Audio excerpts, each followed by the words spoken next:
সম্মানীয় আজকের এই মহতী সভার সম্মানীয় সভাপতি মহোদয়, উপস্থিত এই মাদ্রাসার সম্মানীয় শিক্ষকবৃন্দ, উপস্থিত এই এলাকার মুআজ্জাজ আমার ভাই এবং বাবারা, সম্মানীয় উপস্থিত আমার ছোট বড় ছাত্রবৃন্দ ভাইয়া, আল্লাহ তাবারক ওয়া তাআলার অশেষ মেহেরবানি এবং দয়া হয়েছে যে এই মাদ্রাসা অনেকটা উন্নতির শিখরে পৌঁছে গিয়েছে, যা আমি এখানে বসে অনুধাবন করতে পেরেছি যে এই মাদ্রাসা এত কম সময়ে আসামের মধ্যে একটা নামকরা মাদ্রাসা পরিগণিত হয়েছে। আল্লাহ তাবারক ওয়া তাআলার অশেষ শুকরিয়া। আমি শুধু এখানে যে ছাত্রদের কৃতিত্ব আমি সেটা বলবো না, কারণ এত কম সময়ে একটা মাদ্রাসা উন্নত হতে হলে তিনটি জিনিসের প্রয়োজন।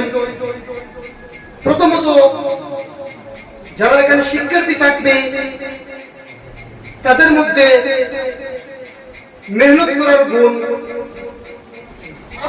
থাকতে হবে।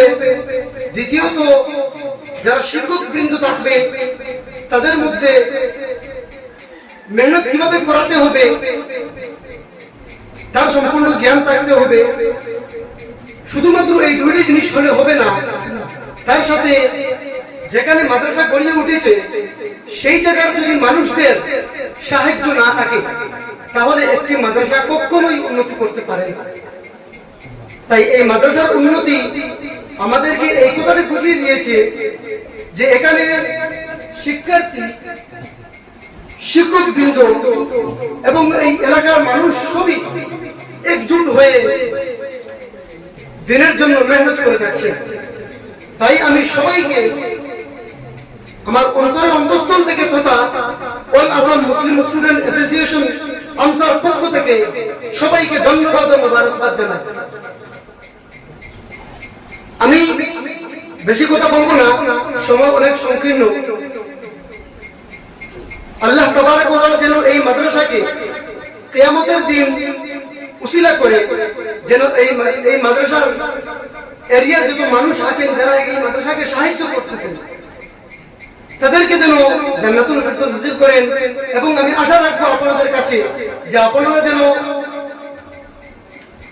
মরণ আগ মুহূর্ত পর্যন্ত এই মাদ্রাসাকে নিজের ক্যারিয়ারের সাথে লাগিয়ে রাখবেন।